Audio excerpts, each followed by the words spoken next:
Hello students, welcome back to our channel. Previous year की इस series पर आगे बढ़ते हुए आज हम देखेंगे 2014 के पेपर के जनरल नॉलेज के क्वेश्चन। जीके के स्टार्टिंग के 25 क्वेश्चन हम इस वीडियो में देखेंगे और 25 क्वेश्चन हम नेक्स्ट वीडियो पे देखेंगे। चलिए शुरू करते हैं। पहला क्वेश्चन है, किस लवण में घुलने से जल स्थायी रूप से कठोर हो जाता है? पहला ऑप्शन है इसका सोडियम क्लोराइड, दूसरा ऑप्शन है कैल्शियम बाइकार्बोनेट, तीसरा ऑप्शन है सोडियम कार्बोनेट और चौथा है कैल्शियम क्लोराइड। तो इसका राइट आंसर हो जाएगा कैल्शियम क्लोराइड। कैल्शियम क्लोराइड जो है पानी में घुलने पर कठोर हो जाता है। अगला है, रिक्टर स्केल में क्या क्या नापा जाता है? आप सभी को पता होगा कि रिक्टर स्केल में भूकंप की तीव्रता मापी जाती है। आगे चलते हैं। किन रोगों से रक्षा के लिए शिशु को डीपीटी का टीका लगाया जाता है? देखिए, डीपीटी का टीका होता है जो शिशु होते हैं उनमें टिटनेस, खांसी, काली खांसी और डिप्थीरिया की इससे बचने के लिए डीपीटी का टीका लगाया जाता है। ठीक है, जो छोटे बच्चे होते हैं उनमें डीपीटी का टीका इसलिए लगाया जाता है। आगे चलते हैं। निम्न में से कौन सा प्रोटीन का समृद्ध स्रोत है? ठीक है, कौन सा ऐसा चीज़ है कह रहा है जिसमें प्रोटीन जो है बहुत मात्रा में पाया जाता है? तो सोयाबीन इनमें से ऐसी चीज़ है जो प्रोटीन से पूर्णतः भरपूर होती है। ठीक है। अगला है, सूर्य ग्रहण के समय क्या शक्ति है? देखिए, सूर्य ग्रहण में क्या होता है, सूर्य ग्रहण जो सूर्य होता है हमारे पास, सूर्य और पृथ्वी के बीच में चंद्रमा आ जाता है। ठीक है, ये सन होता है, ये मून होता है और ये अर्थ है। तो ये सिचुएशन होती है हमारी सूर्य ग्रहण की। तो ऑप्शन ए इसका राइट आंसर हो जाएगा। आगे चलते हैं। साल, सागौन और आम कौन से वन के मुख्य वृक्ष हैं? जो साल, सागौन और आम है वो मानसूनी या पतझड़ वाले, क्योंकि आपने देखा होगा कि साल, सागौन और आम जो होते हैं वो मानसून वाले क्षेत्र में पाए जाते हैं और जहाँ पर पतझड़, इन पेड़ों में पतझड़ भी होता है। ठीक है, तो ऑप्शन बी इसका राइट आंसर हो जाएगा। क्वेश्चन नंबर 7, निम्नलिखित संस्थाओं में से किससे किससे महात्मा गांधी का संबंध नहीं था? पहला है साबरमती आश्रम, बिल्कुल था, साबरमती आश्रम से दांडी यात्रा शुरू करी थी उन्होंने अपनी। ठीक है। दूसरा है सेवाग्राम आश्रम, ये भी इससे गांधी जी का संबंध था। और फिनिक्स आश्रम, तीनों से था। ठीक है, और इसका राइट आंसर हो जाएगा विश्व भारती आश्रम, इसका संबंध गांधी जी से नहीं था। ऑप्शन डी इसका राइट आंसर हो जाएगा। आगे चलते हैं। भारत हैवी इलेक्ट्रिकल्स की इकाई किस शहर में स्थित है? ठीक है, BHEL है जो, उसकी जो इकाई है वो किस शहर में है? आपको पता होगा कि हरिद्वार में, उत्तराखंड में हरिद्वार में BHEL की इकाई है। और ये क्वेश्चन आपका उत्तराखंड के पेपर में भी कई बार पूछा जा चुका है। ठीक है। अगला है, मानव शरीर का औसतन तापमान क्या रहता है? ठीक है, मानव शरीर का औसतन तापमान अगर आपको सेल्सियस में दिखाया है तो 37 डिग्री सेल्सियस, और अगर आपको फ़ारेनहाइट में दिया होता है तो 98 के अप्रॉक्स फ़ारेनहाइट रहता है। ठीक है, 37 डिग्री इसका राइट आंसर हो जाएगा। Option number A. अगला क्वेश्चन है, रैणी गांव चमोली की श्रीमती गौरा देवी का संबंध, आप सभी ने पढ़ा होगा गौरा देवी को, जो चिपको आंदोलन के लिए फेमस थी। ऑप्शन सी इसका राइट आंसर हो जाएगा। ठीक है, आगे चलते हैं।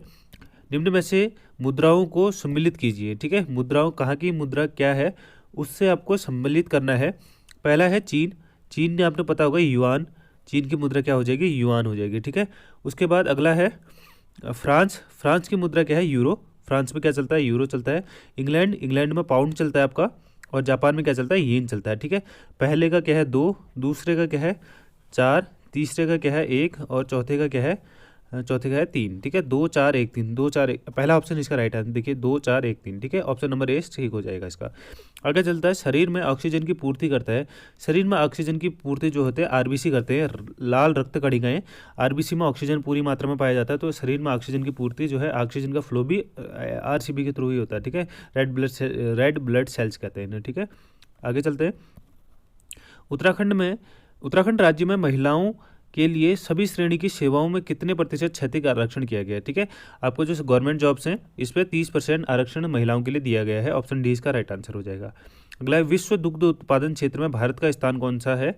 देखिए, ये क्वेश्चन जब आया था उस टाइम पे इसका स्थान प्रथम था। ठीक है, अब एक बार शायद मेरे हिसाब से चाइना इस पर फर्स्ट में आ गया, तो एक बार आप इसको देख लीजिएगा। ठीक है, विश्व दुग्ध उत्पादन में कौन से देश हैं इसको एक बार देख लेना आप लोग। ठीक है, जब ये क्वेश्चन आया था उस टाइम पे इसका जो राइट आंसर था वो इंडिया ही था। ठीक है, उस टाइम पे इसका प्रथम स्थान इंडिया का ही था। आगे चलते हैं। भागीरथी को गंगा नाम से कहाँ पर जाना जाता है? देवप्रयाग, ऑप्शन सी हो जाएगा। भागीरथी में अलकनंदा मिलती है, यहाँ पर गंगा नाम से इसके आगे को जाना जाता है। ठीक है, गंगा से देवप्रयाग से हरिद्वार तक की लंबाई इसकी 95 किलोमीटर है। और उससे पहले गंगोत्री से यहाँ तक की 296। ठीक है, 296 इससे पहले इसकी लंबाई है, ठीक है। देवप्रयाग इसका राइट आंसर हो जाएगा।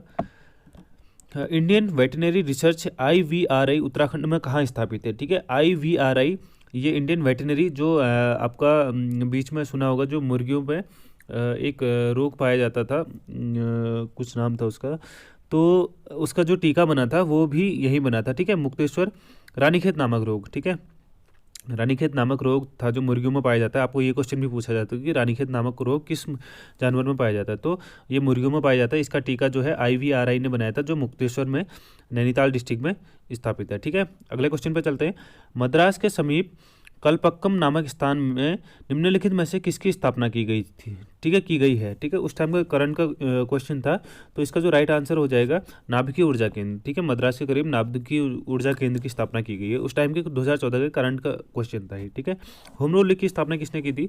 होम रूल लीग, देखिए ये क्वेश्चन जो है थोड़ा सा इसकी लैंग्वेज थोड़ा सा अलग होनी चाहिए थी। अगर होम रूल लीग की बात करें तो एनी बेसेंट और बाल गंगाधर तिलक दोनों ने इसकी स्थापना करी थी। अगर हमें पहले बात करता तो पहले बाल गंगाधर तिलक की आता, ठीक है। पहले बाल गंगाधर तिलक ने करी थी पुणे में शायद, और उसके बाद एनी बेसेंट ने करी थी, तो दोनों इसके राइट आंसर हो जाएंगे। बट अगर पहला और दूसरा पूछता तो उसके हिसाब से हम इसका क्वेश्चन जो है आगे पीछे हो सकते थे, ठीक है। इसका आंसर दोनों हो जाएंगे। निःशुल्क और अनिवार्य बाल शिक्षा अधिनियम 2009 कब से लागू हुआ? देखिए ये क्वेश्चन जो है आपको टीचिंग से रिलेटेड भी है, आपका टीचिंग एप्टीट्यूड में भी आ सकता है, और जीके के क्वेश्चन में, जीके के पोर्शन में डालने का इसका रीजन ही यही था, ठीक है। निःशुल्क और अनिवार्य शिक्षा जो है उसका जो अधिनियम है वो लागू हुआ था आपका 1 अक्टूबर 2010, ठीक है। 1 अक्टूबर 2010 से ये हमारा लागू हुआ था। ऑप्शन सी इसका राइट आंसर हो जाएगा। आगे चलते हैं। मुद्रा राक्षस किसकी कीर्ति है? मुद्रा राक्षस आप सभी को पता होगा विशाख दत्त की कीर्ति है। ऑप्शन बी इसका राइट आंसर हो जाएगा। अगला क्वेश्चन, हरित क्रांति का संबंध किससे है? देखिए हरित क्रांति का क्या था? अधिक उपज देने वाले बीजों से।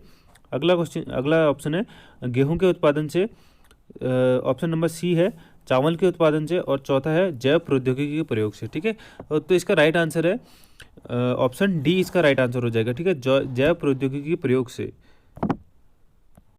बहुत सारे लोग इसमें बोल रहे होंगे कि अधिक उपज देने वाले बीजों से, लेकिन अगर क्वेश्चन को ध्यान से देखेंगे तो ये द्वितीय हरित क्रांति का बोल रहा है, ठीक है। अगर प्रथम हरित क्रांति बोलता तो ऑब्वियस बात है ऑप्शन ए इसका राइट आंसर हो जाएगा। उसने कंफ्यूज करने के लिए ऑप्शन ए में ही वही दिया है, ठीक है। लेकिन ये द्वितीय हरित क्रांति पूछता है, तो द्वितीय हरित क्रांति है जो जैव प्रौद्योगिकी के प्रयोग से इसका संबंध हो जाएगा। अगला क्वेश्चन है, द्रोणाचार्य पुरस्कार किसे दिया जाता है? देखिए द्रोणाचार्य पुरस्कार दिया जाता है आपको विख्यात खेल प्रशिक्षकों से, ठीक है। जो टीचिंग मतलब उनके ट्रेनर्स होते हैं, जो उनके टीचर्स होते हैं, क्या कहते हैं, स्पोर्ट्स प्लेयरों के, उनको दिया जाता है उत्तराखंड में द्रोणाचार्य पुरस्कार। ये भी देख लीजिएगा, अभी करंट में हाल ही में मिले हुए हैं, तो ये भी क्वेश्चन आ सकता है आपको, आप करंट के उनको देख लीजिएगा, ठीक है। अगला क्वेश्चन है, अंतर्राष्ट्रीय साक्षरता दिवस कब मनाया जाता है? अंतर्राष्ट्रीय साक्षरता दिवस से आपका एक क्वेश्चन जरूर आता है, ठीक है, उसको भी देख लीजिएगा। और जो अभी करंट में चल रहे हैं जनवरी से लेके मई तक के आप दिवस देख लीजिएगा, ये ज़्यादा इंपॉर्टेंट हो जाते हैं, और वैसे तो सभी देखिएगा, ठीक है। तो इसका अंतर्राष्ट्रीय साक्षरता दिवस जो मनाया जाता है वो 8 सितंबर को मनाया जाता है। ऑप्शन डी इसका राइट आंसर हो जाएगा। त्रिरत्न किस धर्म से संबंध है? ये देखिए मैंने बोला था आपको कि अगर क्वेश्चन आता है तो एंशियंट हिस्ट्री पे, या तो हड़प्पा सभ्यता या फिर जैन धर्म या बौद्ध धर्म, यहाँ से आपका क्वेश्चन आने के चांसेस हैं। और ये क्वेश्चन आपको 2014 में पूछा गया है कि त्रिरत्न जो है वो किससे संबंधित है, तो इसका राइट आंसर हो जाएगा जैन धर्म। जैन धर्म से त्रिरत्न संबंध है, ऑप्शन ए इसका राइट आंसर हो जाएगा, ठीक है। आप थोड़ा सा जैन धर्म, थोड़ा सा बौद्ध धर्म के बारे में देख लीजिएगा। अगला क्वेश्चन है, उत्तराखंड में निम्न पर्वतों में से सबसे ऊंचा कौन सा पर्वत है? ठीक है, इसमें नंदा देवी पर्वत, ऑप्शन सी इसका राइट आंसर हो जाएगा। नंदा देवी पश्चिमी है, उसके बाद कामेट पर्वत है, उसके बाद नंदा देवी पूर्वी है। ठीक है, ऑप्शन सी इसका राइट आंसर हो जाएगा। ये थे जीके के 25 क्वेश्चन। अगले 25 क्वेश्चन हम नेक्स्ट वीडियो पर करेंगे। अगर आपको वीडियो पसंद आई तो वीडियो को लाइक करिएगा, चैनल को सब्सक्राइब करिएगा और वीडियो को शेयर करिएगा उन दोस्तों के साथ जो डीएलएड की तैयारी कर रहे हैं। इस वीडियो की अगर आपको पीडीएफ चाहिए इस पेपर की, तो आप हमारे टेलीग्राम ग्रुप से जुड़ सकते हैं, जिसका लिंक डिस्क्रिप्शन पे दिया गया है। थैंक्स फॉर वॉचिंग, मिलते हैं नेक्स्ट वीडियो पर। Bye bye.